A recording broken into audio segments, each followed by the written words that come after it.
வானொலியில் நீங்கள் கேட்டு மகிழ்ந்த தென்கட்சி கோ சுவாமிநாதன் ஐயா அவர்களின் இன்றொரு தகவல் தொகுப்பினை கேட்டு மகிழுங்கள். உலகத்தில் எது எதுக்கோ ஆராய்ச்சி கூடங்கள் இருக்குதுல்ல, அது மாதிரி தூக்கத்தை பற்றி ஆராய்ச்சி பண்ணுறதுக்கு ஒரு ஆராய்ச்சி கூடம் இருக்குது. அப்படி ஆராய்ச்சி பண்ணணும்னா அதுக்கு மூழ்கிக்கிட்டு இருக்கணும்ல. அதனால தான் அந்த ஆராய்ச்சி கூடம் இங்கே இல்லை, அமெரிக்காவில் பாஸ்டன் பல்கலைக்கழக மருத்துவமனையில் அது இருக்குது. அங்கே தூக்கத்தை பற்றி பலவிதமான ஆராய்ச்சிகள் பண்ணிகிட்டு இருக்கிறாங்க. அந்த ஆராய்ச்சி கூடத்தில் இயக்குனராக இருக்கிற ஒரு நிபுணர், அவர் என்ன சொல்கிறார் தெரியுமா? உங்களுக்கு தூக்கம் வரலையா, நீங்கள் நல்லா தூங்கிறதுக்கு தாராளமாக சில யோசனைகளை என்னால் சொல்ல முடியும் அப்படிங்கிறார். யோசனை தானே, காசா பணமாக கேட்டு வச்சுக்கலாமே. உணவு, மனநிலை, தூங்கும் இடத்தோட சூழ்நிலை, படுக்கைக்கு செல்கிறப்போ உள்ள பழக்க வழக்கங்கள், இது காரணமாக ஒருத்தருக்கு தூக்கம் வராமல் போகலாம். தூக்கம் வராததுக்கு இதுதான் காரணம்னா அதையெல்லாம் சுலபமாக கட்டுப்படுத்தலாங்கிறார் அவர். தூக்கத்தை வரவழைக்கக்கூடிய ஒரு நல்ல மருந்து உடற்பயிற்சி. ஆனால் ஒன்று, படுக்க போகிற நேரத்தில் இது மாதிரி உடற்பயிற்சிகள் எல்லாம் செய்யக்கூடாது. கொஞ்சம் முன்னாடி பகல்லையே இந்த பயிற்சிகளை செய்கிறது நல்லது. தூக்கம் வராமல் அவதிப்படுறவங்க பிற்பகல் நேரங்களில் காஃபி, டீ இது மாதிரி பானங்களை சாப்பிடக்கூடாது. மது அருந்துறது கூட தூக்கத்தை பாதிக்கும். வெது வெதுப்பான நீரில் குளிக்கிறது, தியானத்தில் ஈடுபடுறது, ஓய்வாக இருக்கிறது, படுக்கிறது, அதாவது படுக்கிறதுக்கு முன்னாடி ஒரு குவளை பால் சாப்பிட்றது, இதெல்லாம் தூக்கத்தை வரவழைக்கிறது ரொம்ப உதவியாக இருக்கும். இன்னொரு விஷயம் என்னென்னா, தூங்கி ஆகணுமேங்கிற கவலை வேண்டியதில்லை. அப்படி நினச்சி கவலைப்படுறதை விட்டுடணும். தூக்கம் வரலையா, உடனே படுக்கையை விட்டு எழுந்திரிக்க வேண்டியது. வெளியில் வாங்க, வேறு ஏதாவது வேலையில் ஈடுபடுங்க, கொஞ்சம் நேரம் உலாவுங்க, அல்லது ஏதாவது ஒரு புஸ்தகத்தை எடுத்து படிங்க. களைப்பு ஏற்பட்டால் மறுபடியும் படுக்கைக்கு போங்க, தூக்கம் தானே வந்துடும். ஒரு விஷயத்தை மட்டும் நல்லா ஞாபகத்தில் வச்சுக்கணும். படுக்கைக்கு போகிறப்போ உங்கள் மற்ற எல்லா பிரச்சனைகளையும் மறந்துடணும். அது எப்படி சார் முடியும்? அந்த நேரம் தானே எல்லா பிரச்சனையும் வரிசையாக ஞாபகத்துக்கு வருது அப்படின்னு நாம் நினைக்கலாம். ஆனால் பழக்கத்தில் அதை நாம் மாற்றிக்க முடியும். கொஞ்சம் முயற்சி பண்ணணும், அவ்வளோதான். இது எல்லாமே ஆராய்ச்சி பண்ணி பார்த்துட்டு அந்த நிபுணர் சொல்கிற கருத்து தான். இன்னொரு விஷயமும் அவர் சொல்கிறார். அது என்னென்னா, உடல் கோளாறு காரணமாக தூக்கம் வராமல் அவதிப்படுறவங்களுக்கெல்லாம் இந்த யோசனைகள் சரியாக வராது அப்படிங்கிறார். அதுக்கெல்லாம் மருத்துவ சிகிச்சை கொடுத்து தான் சரி பண்ணணும். சில பேருக்கு நடு ராத்திரியில் மூச்சு திணறல் ஏற்பட்டு தூக்கம் வராமல் போயிடும்.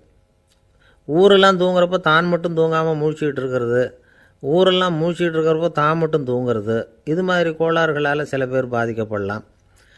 கால் தசை முறுக்கிக்கிறதுனால சில பேருக்கு அடிக்கடி விழிப்பு வரலாம். மன அழற்சி காரணமாக சில பேருக்கு தூக்கம் வராது. இது மாதிரி கோளாறுகளுக்கெல்லாம் அதுக்கு தகுந்த மாதிரி சிகிச்சை கொடுத்து தான் சரி பண்ண வேண்டியிருக்கும். எந்த கோளாறும் இல்லாமல் தூக்கம் வரலைன்னா ஆரம்பத்தில் சொன்ன முறைகளை கடைப்பிடிச்சி பார்க்கலாம். தூக்கம் வந்ததுன்னா யோசனை சொன்ன அந்த நிபுணருக்கு நன்றி சொல்லலாம். ஒருத்தர், ஏன் சார் பஸ்ஸில் தூங்குறது கெட்ட பழக்கமானு கேட்டார். இல்லையே, நான் கூட பஸ்ஸில் போகிறப்போ தூங்கிட்டு தானே போவேன் அப்படின்னார் இன்னொருத்தர். அப்புறம் ஏன் என்ன டிரைவர் வேலை வேணாம்னு வீட்டுக்கு அனுப்பி வச்சுட்டாங்க அப்படின்னாராம் அவர். ஒரு ஊரில் ஒரு ஆள் இருந்தான். அவனுக்கு ஒரே ஒரு மகள். அவளை நல்ல இடத்துல கட்டி கொடுக்கணும்னு ஆசைப்பட்டான். அதுக்காக மாப்பிள்ளை தேடிகிட்டு இருந்தான். அவன் கொஞ்சம் வசதியான ஆள், அதனால் நிறைய பேர் வந்தாங்க. இருந்தாலும் ஒரு நல்ல குணமுள்ள மாப்பிள்ளையாக இருக்கணும் அவன் எதிர்பார்த்தான். அப்படி இருக்கணும்னு தொடர்ந்து முயற்சி பண்ணான். கடைசியாக ஒரு 3 பேர் கிடைச்சாங்க.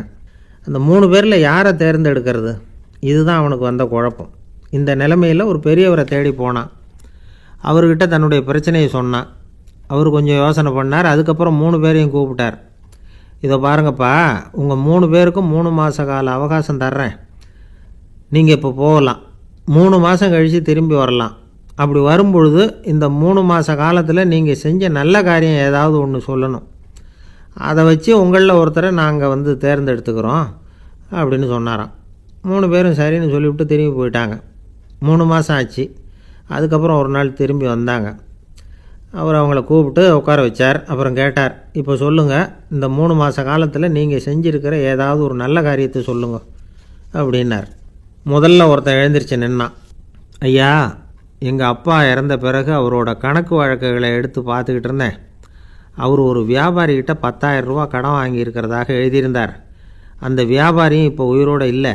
இருந்தாலும் அந்த வியாபாரியோட மகனை தேடி கண்டுபிடிச்சேன். கணக்கு புத்தகத்தை காட்டினேன். எங்கள் அப்பா உங்கள் அப்பா கிட்ட 10,000 ரூபா கடன் வாங்கியிருக்கிறதாக இதை எழுதியிருக்கிறார். அதனால் அதை திருப்பி கொடுக்கறதுக்காக வந்திருக்கிறேன். இந்தாங்க அந்த பணம் அப்படின்னு சொல்லி கொடுத்துட்டு வந்துட்டேன் அப்படின்னு நானும். இதை பெரியவர் கவனமாக கேட்டுக்கிட்டார். அதுக்கப்புறம் ரெண்டாவது இளைஞன் எழுந்திரிச்சான். ஐயா, நான் போன மாதம் ஒரு நாள் ராத்திரி வேளையில் ஒரு காட்டுப்பாதை வழியாக எங்கள் ஊருக்கு போய்கிட்டு இருந்தேன். அந்த சமயத்தில் அந்த வழியாக வந்துக்கிட்டு இருந்த ஒரு வழிப்போக்கர்கிட்ட 4-5 திருடர்கள் வம்பு வளர்த்து அவர்கிட்ட இருந்த பொருளை எல்லாம் கொள்ளையடிச்சிக்கிட்டு இருந்தாங்க. நான் உடனே ஒரு குச்சியை எடுத்துகிட்டு ஓடினேன். அந்த திருடர்களை அடித்து விரட்டினேன். பொருளை எல்லாம் மீட்டு அந்த வழிப்போக்கர்கிட்ட ஒப்படைச்சேன். அவரை பத்திரமா அழைச்சிட்டு போய் அவர் வீட்டில் விட்டுட்டு வந்தேன் அப்படின்னு நானும். இதையும் பெரியவர் கவனமாக கேட்டுக்கிட்டார். அடுத்தபடியாக மூணாவது இளைஞன் எழுந்திரிச்சான். ஐயா, போன மாதம் ஒரு நாள் நான் ஒரு மலைப்பாதை வழியாக போய்கிட்டு இருந்தேன். மலைப்பாதை விளிம்பில் ஒரு மதகு கட்டை, அது மேலே ஒரு ஆள் படுத்து தூங்கிட்டு இருந்தான். அந்த பக்கம் தவறி உருண்டு விழுந்திருந்தான்னா அதில் பாதாளம். அது மலையடி வாரத்தில் போய் தான் விழணும், அவ்வளவு பள்ளம். அது தெரியாமல் அவன் பாட்டுக்கு தூங்கிட்டு இருந்தான். நான் உடனே அவன்கிட்ட ஓடி போய் குனிஞ்சு அவன் முகத்தை பார்த்தேன். அப்போ தான் புரிஞ்சுது, அவன் ஏற்கனவே எனக்கு தெரியும். அவனை எனக்கு நிறைய கெடுதல் பண்ணியிருக்கிறான், இடைஞ்சல் கொடுத்தவன். இருந்தாலும் ஐயோ பாவம்னு நினச்சி அவனை எழுப்பி பாதுகாப்பாக வேற ஒரு இடத்துல படுக்க வச்சுட்டு வந்தேன் அப்படின்னு நானும். பெரியவர் இதையும் கேட்டுக்கிட்டார். அதுக்கப்புறம் அவங்க 3 பேரையும் பார்த்து, நீங்கள் போகலாம், நாங்கள் யோசித்து முடிவு பண்ணி உங்களுக்கு சொல்லி அனுப்புகிறோம் அப்படின்னாராம். அந்த இளைஞர்கள் புறப்பட்டு போயிட்டாங்க. அதுக்கப்புறம் அந்த பெண்ணோட அப்பாவை பார்த்து சொன்னார், இந்த 3 பேருமே நல்ல பிள்ளைங்க தான், அதில் ஒன்றும் சந்தேகம் இல்லை. இருந்தாலும் இந்த 3 பேர் செஞ்ச செயல்களையும் ஒப்பிட்டு பார்க்க வேண்டியிருக்கு. முதல் இளைஞன் நேர்மைக்கு எடுத்துக்காட்டாக விளங்குறான். இந்த காலத்தில் இது மாதிரி இளைஞர்களை பார்க்குறது ரொம்ப கஷ்டம்தான். இருந்தாலும் அவன் கடமையை தான் செஞ்சான். ரெண்டாவது இளைஞன் நல்ல வீரன், தைரியசாலி. ஒரு வீரன் எதை செய்யணுமோ அதைத்தான் இவன் செஞ்சான். இவன் ஒரு லட்சிய மனிதன். மூணாவது இளைஞன் தன்னுடைய பகைவனுக்கே உதவி செஞ்சுருக்கான். அவன் உயிரை காப்பாற்றியிருக்கிறான். பகைவனுக்கு அருள்வதுங்கிறது ஒரு சாதாரண மனுஷனால் செய்யக்கூடிய காரியம் இல்லை. பகையை மறக்கிறதும் பகைவனுக்கு அருள்வதும் தெய்வீக பண்புகள்.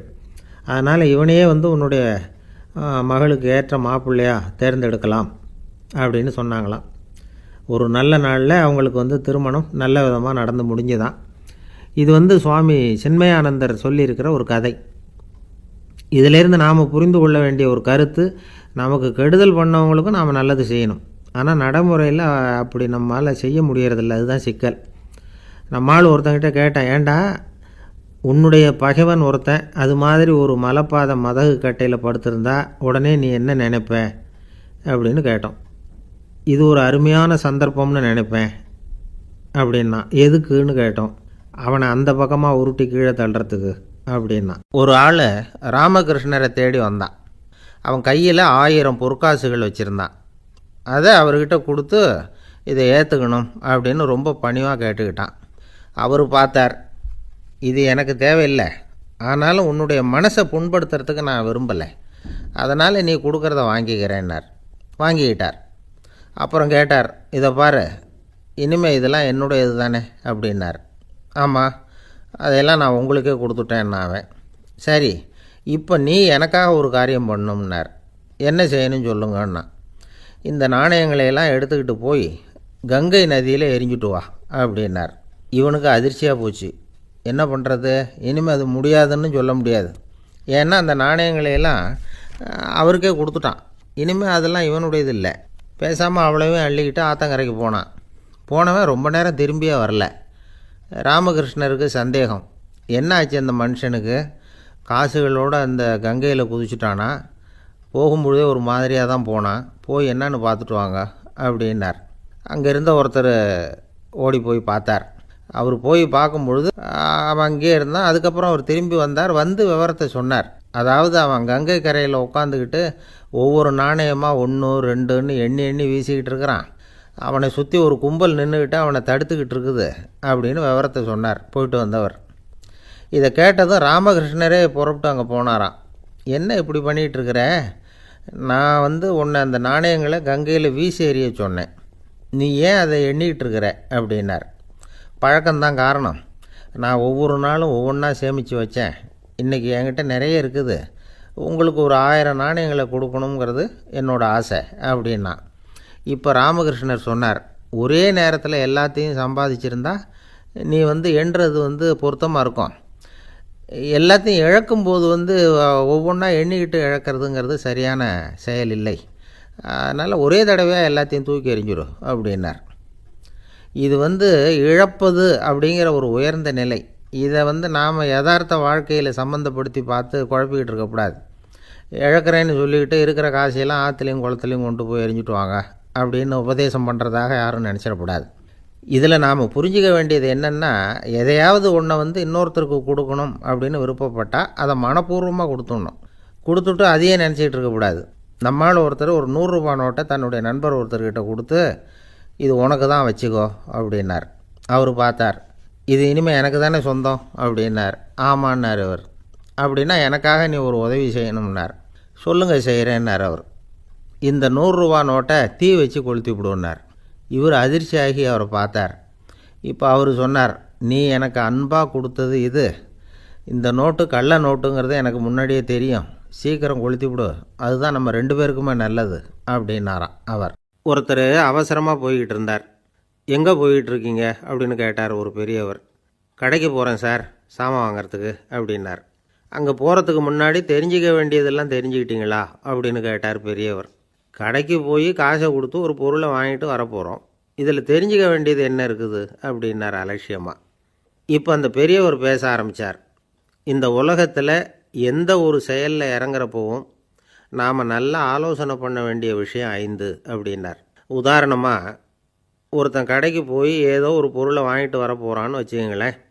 அப்போ கூட அவன் 5 விஷயங்களை பற்றி தெரிஞ்சுக்க வேண்டியிருக்குது அப்படிங்கிறார் அவர். முதல்ல அந்த பொருள் எப்படிப்பட்டது அப்படிங்கிறத தெரிஞ்சுக்கணும். 2வதாக தன்னை பற்றியும் தெரிஞ்சுக்கணும். அப்போ தான் அந்த பொருள் தனக்கு தேவையா இல்லையா அப்படிங்கிறத புரிஞ்சுக்க முடியும். 3வதாக தெரிஞ்சுக்க வேண்டியது ஒன்று இருக்குது. அது என்னென்னா, அந்த பொருளை அடையிறதுக்கு வழி என்ன அப்படிங்கிறத தெரிஞ்சுக்கணும். அதாவது எவ்வளவு பணம் கொடுத்தா அது கிடைக்கும், இது மாதிரியான விஷயங்கள். 4வதாக அந்த பொருளை அடையிறது மூலமாக நாம் அடையக்கூடிய பயன் என்ன அப்படிங்கிறதையும் உணரணும். 5வது, அந்த பொருளை அடையிறதுல இருக்கக்கூடிய தடை எது அப்படிங்கிறதையும் நாம் தெரிஞ்சுக்கணும். பெரியவர் பேசுகிறது ஏதோ தத்துவம் மாதிரி தெரியுது இல்லையா? தத்துவம்தான். அதாவது இப்படி உலகியல் வாழ்க்கையில் சின்ன சின்ன விஷயங்கள்லேயே நாம் 5 விஷயங்களை தெரிஞ்சுக்க வேண்டியிருக்குது. அது ரொம்ப அவசியமாக இருக்குது. பேரின்ப நிலைன்னு சொல்கிறாங்கள்ல, அது மாதிரி பெரிய சமாச்சாரங்கள்லேயும் இந்த 5 விஷயங்களை நாம் தெரிஞ்சுக்க வேண்டியிருக்குது. அதுக்கு பேர் என்னன்னா அர்த்த பஞ்சகம். வைணவ சமயத்தில் அர்த்த பஞ்சகம்ங்கிறது ரொம்ப பெரிய விஷயம். கடைக்கு போகிறது மாதிரி கடவுளை பார்க்க போகிறப்பவும் நாம் 5 விஷயங்களை தெரிஞ்சுக்கணுமா. முதல்ல பரம்பொருள் அப்படிங்கிறது என்ன, அதோட தன்மைகள் என்ன, இதை தெரிஞ்சுக்கணும். இதுக்கு பேர் என்னென்னா பரமாத்ம ஸ்வரூபம் அப்படின்னு பேர். 2வது, நாம் யார், நம்மோட தன்மை என்ன அப்படிங்கிறத தெரிஞ்சுக்கணும். நான் யாருன்னு எனக்கே தெரியலைங்கிறப்போ இதை நான் சொல்கிறேன்னு இது என்னுடையதுன்னு சொல்கிறது தப்பு தானே. அப்புறம் 3வது விஷயம், பரம்பொருளை நாம் அடையிறதுக்கு வழி எது, இதை தெரிஞ்சுக்கணும். இது உபாய ஸ்வரூபம் அப்படின்னு பேர். 4வது விஷயம், நாம் அடைய வேண்டிய பயன்கள் என்ன அப்படிங்கிறத தெரிஞ்சுக்கிறது. இதுக்கு புருஷார்த்தம் அப்படின்னு பேர். 5வது, அந்த பயனை அடைய விடாமல் தடுக்கிற தடைகள் யாவை அப்படிங்கிறத தெரிஞ்சுக்கிறது. இது விரோதி ஸ்வரூபம். இதைத்தான் தடையியல் அப்படின்னு சொல்கிறாங்க.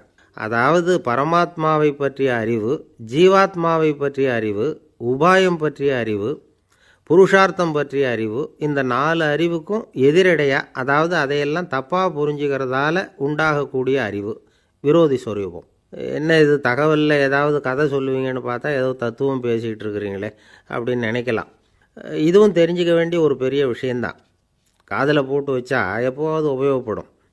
என்னுடைய நண்பர் ஒருத்தர் ஒரு நாள் என்கிட்ட சொன்னார், சார், அடுத்த மாதம் தஞ்சாவூரில் ஒரு கல்யாணம், போகிறதா வேண்டாமா அப்படின்னு ஒரே குழப்பமாக இருக்குது அப்படின்னார். நான் உடனே இந்த அர்த்த பஞ்சக உபதேசம் பண்ண ஆரம்பித்தேன். அவர் எல்லாத்தையும் பொறுமையாக கேட்டுவிட்டு, சரி சார், நான் போகிறதுன்னு முடிவு பண்ணிவிட்டேன்னார். எப்படி இந்த முடிவுக்கு வந்தீங்க அப்படின்னு கேட்டேன். அவர் சொன்னார், சார், அந்த 2வது பாயிண்ட் ஒன்று சொன்னீங்களே, அதை புரிஞ்சுக்கிட்டதுக்கு அப்புறம்தான் இந்த முடிவுக்கு வந்தேன் அப்படின்னார். என்ன 2வது பாயிண்ட்டுன்னு? அதாவது தன்னை பற்றி புரிஞ்சுக்கணும் அப்படின்னு சொன்னீங்க. உடனே என்னை பற்றி புரிஞ்சுக்கிட்டேன், நான் யாருங்கிறது எனக்கு தெரிஞ்சுது, உடனே போகிறது தான் நல்லதுன்னு முடிவு பண்ணிவிட்டேன்னார். நீங்கள் யாருன்னு கேட்டேன். நான் தான் சார் அந்த கல்யாணத்தில் தாலி கட்ட வேண்டிய மாப்பிள்ளை அப்படின்னார். ஒரு தந்தை தன்னோட பிள்ளைய ரொம்ப தைரியசாலியாக வளர்க்கணும்னு ஆசைப்பட்டார். அதுக்காக அவனை கூப்பிட்டு உட்கார வச்சு இப்படி உபதேசம் பண்ணார். இதை பாருப்பா, நான் உன்னாட்டம் இருக்கிறப்போலாம் எதுக்கும் பயப்பட மாட்டேன், ரொம்ப துணிச்சலாக இருப்பேன். ஒரு நாள் ஒரு அப்பாவி எலியை ஒரு பூனை துரத்திட்டு ஓடிச்சு. நான் உடனே என்ன செஞ்சேன் தெரியுமா? அந்த பூனையை பிடிச்சேன், அது வாலில் ஒரு பட்டாசு சரத்தை கட்டினேன், கொளுத்தி விட்டேன், படபடன்னு வெடிக்க ஆரம்பிச்சுட்டுது. அது துள்ளிக்கிட்டு அங்கேயும் இங்கேயும் ஓடி இருக்கு பாரு ஓட்டம், ரொம்ப தமாஷு அப்படின்னார் அப்பா. இப்படி சொல்லிவிட்டு பையனை பார்த்து, இதை கேட்குறதுக்கு உனக்கும் துணிச்சல் வருதா? நான் என்னுடைய செயலை நீ கேட்குறப்போ உனக்கு துணிச்சல் வருதா அப்படின்னு கேட்டார். வருதுன்னா பையன். எப்படின்னா அப்படிங்கிற விவரத்தையும் சொன்னான் அவன். அதாவது எலியை விரட்டினத்துக்காக பூனை வாலில் பட்டாசு கொளுத்துனீங்க நீங்கள், பூனையை விரட்டினத்துக்காக உங்கள் கழுத்தில் பட்டாசு சரத்தை மாட்டினா என்னென்னு தோணுது எனக்கு அப்படின்னு நான் பையன். பையனோட துணிச்சல் அப்பாவே நடுங்க வச்சுட்டுது. அது சரி, ஒரு அப்பா பிள்ளைக்கு இப்படியா உபதேசம் பண்ணுறது? எல்லாருக்கிட்டையும் அன்பாக பழகிறது எப்படி அப்படின்னு சொல்லி கொடுக்கணும். பிஞ்சு உள்ளங்களில் நஞ்சை தூவலாமா? ஒரு நாள் விநாயகர் ஒரு பூனையோடு விளையாடிக்கிட்டு இருந்தாராம். அப்படி ஆசையாக விளையாடிக்கிட்டு இருந்தப்போ அவரோட கை நகம் தவறுதெல்லாம் பூனையோட முகத்தில் பட்டுவிட்டு தான். அது ஒரு சின்ன கீறலை உண்டாகி விட்டுது. அப்பா அவர் அதை ஒரு பெருசாக நினைக்கல. கொஞ்ச நேரத்துக்கு அப்புறம் விநாயகர் வீட்டுக்கு வந்தார். அவங்க அம்மா பார்வதி தேவியை பார்த்தார். பார்வதி தேவி கன்னத்தில் விரலால் கீறினது மாதிரி ஒரு அடையாளம் இருந்தது. விநாயகருக்கு அதிர்ச்சி, ஆச்சரியம். நம்ம அம்மா இந்த உலகத்துக்கே தாயார், அப்பேற்பட்ட அவங்க முகத்திலேயே கீறலை உண்டாக்கக்கூடியவங்க யாராக இருக்க முடியும் அப்படின்னு யோசனை பண்ணார். தாயே, உன்னுடைய கன்னத்தில் இந்த வடு எப்படிம்மா ஏற்பட்டதுன்னு கேட்டார். குழந்தாய், இது நீ செஞ்ச காரியம்தான்ப்பா, உன்னுடைய கை நகம் கீறினதுனால ஏற்பட்ட வடு தான் இது அப்படின்னாங்க அவங்க. விநாயகர் திடுக்கிட்டு போட்டார். எப்படிம்மா அது? நான் எந்த காலத்துலேயும் ஒன்று அப்படி கீறினதாக எனக்கு நினைவு இல்லையே அப்படின்னார். இன்றைக்கி காலையில் ஒரு பூனையை கீறினதை நீ மறந்துட்டியா அப்படின்னாங்க அந்த அம்மா. விநாயகர் திகைச்சு போய் நின்னார். பார்வதி தேவி சொன்னாங்க, இதை பார்ப்பா, இந்த உலகத்தில் இருக்கக்கூடிய எல்லா உயிர்கள்லேயும் நான் இருக்கிறேன், நான் தான் இந்த உலகமாக ஆகியிருக்கிறேன். ஆகையினால நீ யாரை துன்புறுத்தினாலும் அது உண்மையிலேயே என்ன துன்புறுத்தினதாக தான் வந்து முடியும் அப்படின்னாங்க. விநாயகர் மனசுக்குள்ளே ஒரு வெளிச்சம் ஏற்பட்டு தான். அதுக்கப்புறம் அவர் யாரையுமே கல்யாணம் பண்ணிக்காததுக்கு அதுதான் காரணமாக. இந்த உலகத்தில் எல்லாரையும், இங்கே இருக்கிற எல்லாத்தையும் தாயின் வடிவமாக அவர் பார்க்க ஆரம்பிச்சிட்டாராம். குருதேவர் ராமகிருஷ்ணர் இந்த கதையை எடுத்து சொல்லியிருக்கிறார். நபிகள் நாயகம் ஒரு தடவை ஒரு நாற்காலியில் உட்காந்து என்னமோ யோசனை பண்ணிகிட்டு இருந்திருக்கிறார். அப்போ அவரோட உடையில் ஒரு கீழ்ப்பகுதி தரையில் படிஞ்சு கிடந்திருக்குது. அங்கே விளையாடிக்கிட்டு இருந்த ஒரு பூனை அது மேலே வந்து படுத்து தூங்கி போச்சு. தொழுகை செய்ய வேண்டிய நேரம் வந்துட்டுது. நபிகள் நாயகம் எழுந்திருக்க பார்த்தார். அப்போ தான் பூனை தன்னோட உடை மேலே படுத்து தூங்கிட்டு இருக்கிறது கண்ணில் படுது. பூனையோட தூக்கத்தை கலைக்க விரும்பல அவர். தன்னுடைய சகோதரியை கூப்பிட்டார். ஒரு கத்திரிக்கோல் எடுத்துகிட்டு வர சொன்னார். பூனை படுத்திருந்த உடைப்பகுதி மட்டும் இருக்குல்ல, அதை மட்டும் அதோடு கத்திரிச்சு விட்டுட்டு அதுக்கப்புறம் அவர் எழுந்திரிச்சு தொழுகைக்கு போனாராம். அதாவது பிற உயிர்கள்கிட்ட எப்படி அன்பு காட்டணுங்கிறத பெரியவங்க எவ்வளவோ விதத்தில் நமக்கு எடுத்து காட்டியிருக்கிறாங்க. இருந்தாலும் எத்தனை பேர் மனசில் அதெல்லாம் உரைச்சிருக்குது? நாமளும் நம்ம ட்ரெஸ்ஸு மேலே ஒரு பூனை படுத்திருந்தா ஒரு கத்திரிக்கோலை தான் தேடுவோம், எடுத்துக்கிட்டு வர சொல்லுவோம். துணியை வெட்டுறதுக்கு பதிலாக இல்லை அதோட வாழை வெட்டினா என்ன அப்படின்னு தோணும். ஒரு ஆள் ரொம்ப பிரியமாக ஒரு பூனையை ஆற்றுல குளிப்பாட்டிக்கிட்டு இருந்தானா. எப்படி? அந்த பூனையை ஆற்று தண்ணியில் அமுக்கி அமுக்கி குளிப்பாட்டிக்கிட்டு இருக்கிறான். அந்த வழியாக போன பெரியவர் ஒருத்தர் இதை பார்த்தார். இதை பார்ப்பா, பூனையை அது மாதிரி ஆற்று தண்ணியில் அமுக்கி குளிப்பாட்டாத, மூச்சு திணறி செத்து போடும் அப்படின்னு அட்வைஸ் பண்ணார். நீ போய் அவன் வேலையை பார்த்துக்கிட்டு, எனக்கு எல்லாம் தெரியும்னா இவன். சரின்னு அவர் போயிட்டார். கொஞ்ச நேரம் கழித்து அவரே அந்த வழியாக திரும்பி வந்துக்கிட்டு இருந்தார். ஆற்றுல பூனையை குளிப்பாட்டிக்கிட்டு இருந்தவன் அழுதுகிட்டு உட்காந்துருக்கிறான். பக்கத்தில் அந்த பூனை செத்து கிடக்குது. இதை பார்த்தார் பெரியவர். நான் தான் அப்போவே சொன்னேனே அந்த பூனையை ஆற்றுல நினைக்காதேன்னு, அதை கேட்டிருந்தா இப்படி ஆயிருக்குமா அப்படின்னார். அந்த ஆள் கோபமாக இவரை முறைச்சி பார்த்தான். அட போய்யா, இந்த பூனை ஆற்றுல குளித்ததுனால ஒன்றும் செத்து போகல, குளித்ததுக்கப்புறம் அதோட உடம்பு ஈரமாக இருக்குதுன்னு அதை புழிஞ்சேன், அதனால தான் இப்படி ஆயிட்டுது அப்படின்னு நானா.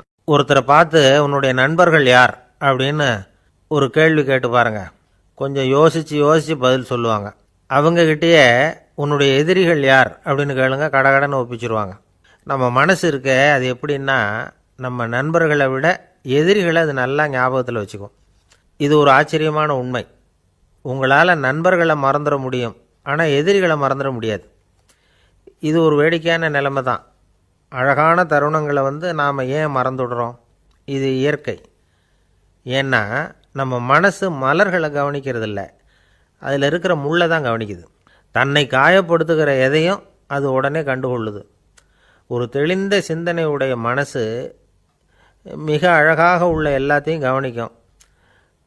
அது நன்றியுடன் உணரக்கூடிய எல்லாத்தையும் பார்த்து குறிச்சிக்கும். இப்படிப்பட்டவங்க வாழ்க்கை இயல்பாகவே நல்லா அமையும். அது ரொம்ப அபூர்வம். மனசில் உள்ள ஒரு சிறிய அமைப்பை மாற்றுவதை பொறுத்து தான் இந்த விஷயம் அப்படிங்கிறார் ஓஷோ. ஒரு யூத கோவில் இருந்து தான், அது யூதர்களின் மடமாகவும் இருந்தது. அங்கே ஒரு தலைமை குரு, அவர் ரொம்ப கண்டிப்பானவர். அந்த கோவிலை ஒட்டி ஒரு தோட்டம். ஒரு நாள் காலையில் அந்த தோட்டத்தில் 2 இளம் யூதர்கள் நடந்து போய்கிட்டு இருக்கிறாங்க. காலையில் 1 மணி நேரம், மாலையில் 1 மணி நேரம் அவங்க அந்த தோட்டத்தில் நடக்கிறதுக்கு அனுமதி உண்டு. மற்ற நேரங்களில் அவங்க மத புத்தகங்களை படிக்கணும், பிற விதிமுறைகளை கடைபிடிக்கணும். அந்த 2 பேருமே தொடர்ந்து புகைப்பிடிக்கிற பழக்கம் உள்ளவங்க. ஆனால் கோவில் மடத்தில் இருக்கிறப்போ அவங்க புகைப்பிடிக்க முடியாது, அது கடுமையான குற்றம். சரி, நாம் தோட்டத்தில் இருக்கிறப்போவாவது புகைப்பிடிக்கலாமா அப்படின்னு ஒரு ஆசை அவங்க 2 பேருக்குமே. இருந்தாலும் பயம். இப்படி கேட்டால் மதகுரு என்ன சொல்லுவாரோ அல்லது என்ன செய்வாரோங்கிற பயம். இப்படியே கொஞ்ச நாள் ஆச்சு. ஒரு நாள் இந்த 2 பேரில் ஒருத்தன் ரொம்ப கலங்கி போய் அந்த கோவிலிருந்து வெளியில் வந்துக்கிட்டு இருந்தான். வந்தவன் நேராக தோட்டத்து பக்கம் போனான். அங்கே இன்னொருத்தன் ஆனந்தமாக புகை பிடிச்சிக்கிட்டு இருக்கிறான். அதை பார்த்து தான் இவனுக்கு அதிர்ச்சி. அட கடவுளே, என்ன இது, நீ கேட்காமலே ஆரம்பிச்சிட்டியா அப்படின்னா. இல்லை நான் கேட்டுவிட்டு தான் ஆரம்பிச்சிருக்கேன்னா அவன். அப்படியா, என்ன மனுஷன் இவர், நானும் தான் கேட்டேன், என்ன கண்ணாபுண்ணான்னு திட்டிவிட்டார். இது என்ன கோவிலா இல்லை நரகமா? உனக்கு புகை பிடிக்கணும்னு ஆசையாக இருந்தால் நரகத்துக்கு போகணும்னு சொல்லிவிட்டார். அது சரி, உன்னை மட்டும் எப்படி அனுமதிச்சார் அப்படின்னு கேட்டான் இவன். அவன் சிரிச்சுக்கிட்டே, நீ எப்படி கேட்ட சொல்லு அப்படின்னா. நாம் இந்த தோட்டத்துக்கு வர அனுமதிக்கப்பட்டிருக்கிறதே ஜபத்துக்காகத்தானே, அதனால் நான் ஜபம் சொல்லும் பொழுது புகை பிடிக்கலாமா அப்படின்னு கேட்டேன். அதுக்கு தான் அவர் சத்தம் போட்டு என்னை அடிக்கவே வந்துட்டார் அப்படின்னா இவன். நீ ஒரு மாதிரியாக கேட்டிருக்க, நான் வேறு மாதிரியாக கேட்டிருக்கிறேன். ஜபம் சொல்லும்போது புகை பிடிக்கலாமான்னு நீ கேட்டிருக்க. ஐயா, புகை பிடிக்கும் பொழுது ஜபிக்கலாமா அப்படின்னு நான் கேட்டேன். அதில் தப்பு ஒன்றும் இல்லை அப்படின்னு பதில் சொல்லிட்டார் அப்படின்னா. ஒரு சிறிய மாற்றம்தான் அது மிகப்பெரிய மாறுதலை ஏற்படுத்தி விட்டது. மனசு நல்ல விதமாக சிந்திக்க ஆரம்பிச்சுட்டுதுன்னா மகிழ்ச்சிக்கு பஞ்சம் இல்லை. ஒரு கஞ்சன் ஆற்றுல விழுந்துட்டான். வெள்ளத்தில் தத்தளிச்சிக்கிட்டு இருக்கிறான். கரையில் நின்ன ஒருத்தர், உன் கையை கொண்டா இப்படி பிடிச்சி இழுத்து கரையில் சேர்த்து விட்றேன்னார். எதையும் கொடுத்து பழக்கம் இல்லாத அவன் கையையும் கொடுக்க மாட்டேன்னுட்டான். இவர் பார்த்தார். உன் கையை கொடுன்னு சொல்கிறதுக்கு பதிலாக நான் என் கையை கொடுக்குறேன் பிடிச்சிக்கோ அப்படின்னார். அவன் கப்புன்னு பிடிச்சிக்கிட்டான், இழுத்து கரையில் போட்டார். பிரம்மத்தை அறிந்தவன் பிரம்மமாகிறான் அப்படின்னு ஒரு பெரியவர் பேசினார் ஒரு கோவிலில். தைத்திரிய உபனிஷத்து அப்படி சொல்லுதான். இதை கேட்கும்பொழுது நமக்கு ஒரு சந்தேகம் வரும். அது எப்படி? பிரம்மத்தை அறிந்தவன் பிரம்மம் ஆகிறான்னா, சிங்கத்தை அறிந்தவன் சிங்கம் ஆகிறானா, தோசையை அறிந்தவன் தோசை ஆகிறானா? இப்படிப்பட்ட சந்தேகம் நமக்கு வர்றதில் ஒன்றும் ஆச்சரியம் இல்லை. இது இயற்கை. இதுக்கும் அந்த பெரியவரே பதில் சொல்கிறார். சிங்கம் வேற, நாம் வேற. அதனால் சிங்கத்தை அறிந்தவன் சிங்கம் ஆக மாட்டான். ஆனால் பிரம்மம் வேற, நாம் வேற இல்லை. அதனால் பிரம்மத்தை அறிந்தவன் பிரம்மமாகிறான் அப்படிங்கிறது அவரோட விளக்கம். மனிதன் அவன்தான் தான் பிரம்மங்கிறது தெரியாதனால தான் அதை வேற எங்கேயோ தேடிகிட்டு இருக்கிறான். கடைசியில் அது தான் தாங்கிறது புரிஞ்சுக்கிற பொழுது அவன் பிரம்மம் ஆகிடுறான். இதை விளக்கிறதுக்கு ஒரு உபநிஷத்து கதையே இருக்குது. நமக்கு தெரிஞ்ச கதை தான், ஆனால் அதை வேறு விதமான அர்த்தத்தில் விளையாட்டாக சொல்லிகிட்டு இருக்கிறோம். ஒரு சமயம் ஒரு 10 நண்பர்கள் ஒரு காட்டு வழியாக போய்கிட்டு இருக்கிறாங்க. குறுக்க ஒரு நதி, அதை கடந்து அடுத்த பக்கம் போகணும். எல்லோரும் ஒரு வழியாக கடந்து அடுத்த கரைக்கு போய் சேர்ந்துட்டாங்க. அங்கே போய் சேர்ந்ததுக்கப்புறம் எல்லோரும் பத்திரமா வந்து சேர்ந்துட்டோமா அப்படின்னு தெரிஞ்சுக்கிறதுக்காக எண்ணி பார்க்குறான் அந்த கூட்டத்து தலைவன். அவங்க மொத்தம் 10 பேர். ஆனால் இவன் எண்ணி பார்க்குறப்போ 9 தான் வருது. ஏன்னா அவன் தன்னை விட்டுவிட்டான். எதிரில் நிற்கிறவங்கள மட்டுமே எண்ணுறான். ஐயோ 10வது ஆள் எங்கேங்கிறான், பதறான். சரி நீ இரு நான் எண்ணி பார்க்குறேன்னு சொல்லிவிட்டு இன்னொருத்தன் வந்து எண்ணுறான். அவனும் தன்னை விட்டுட்டு எண்ணுறான். 9 தான் வருது. எல்லோரும் கொய்யோ முறையோன்னு கத்த ஆரம்பிச்சிட்டாங்க. அந்த சமயத்தில் ஒரு பெரியவர் அந்த பக்கமாக வர்றார். என்ன விஷயம்னு விசாரிக்கிறார். 10வது ஆளை 6 அடிச்சுட்டு போட்டுது அப்படின்னு சொல்லி இவங்க அழறாங்க. சரி அழாதீங்க அப்படின்னு சொல்லி அந்த தலைவனை பார்த்து இப்படி வாங்குறார். வர்றான். இப்போ எனக்கு முன்னாடி ஒரு தரம் எண்ணு பார்க்கலாம்ங்கிறார். 1 2 3ன்னு ஆரம்பித்து 9ல் வந்து முடிக்கிறான். உடனே பெரியவர் நீ தான் அந்த 10வது ஆள் அப்படிங்கிறார். இது உண்மை. நாம் தான் அது. நாம் தான் நம்மளை வேறு எங்கேயோ தேடிகிட்டு இருக்கிறோம். நாம் எங்கேயோ தேடிகிட்டு இருக்கிறோமே அந்த பிரம்மம் நாம் தான். இப்படி ஒரு பெரிய உண்மையை விளக்கிறதுக்காக தான் அப்படி ஒரு கதை சொல்லப்பட்டது. ஆனால் அதை வந்து நாம் வேறு விதமாக வேடிக்கையாக உபயோகப்படுத்திக்கிட்டு இருக்கிறோம்.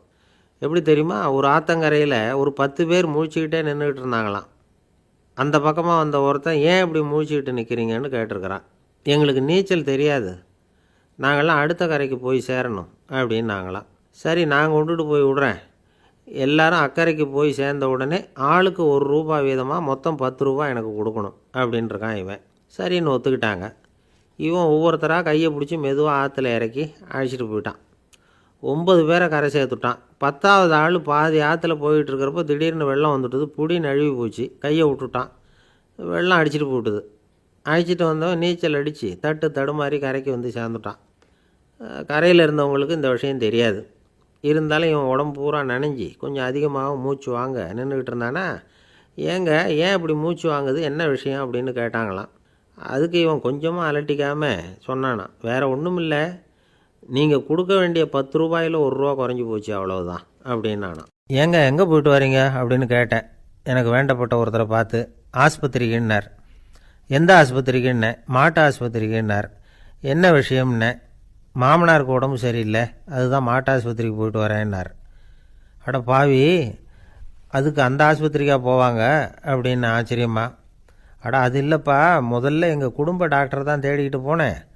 அவர் அந்த நேரத்தில் அவர் வளர்க்குற நாய்க்குட்டிக்கு உடம்பு சரியில்லைன்னு சொல்லி அதை தூக்கிக்கிட்டு மாட்டு ஆஸ்பத்திரிக்கு போயிட்டாராம் சொன்னாங்க. அதனால் அங்கே போய் அவரை சந்தித்து விஷயத்தை சொல்லிவிட்டு வர்றேன்னார். அப்புறம் தான் எனக்கு கொஞ்சம் நிம்மதியாக இருந்தது. பொதுவாக நமக்கு தெரிஞ்ச வரையில் டாக்டர்கள் 2 வகை.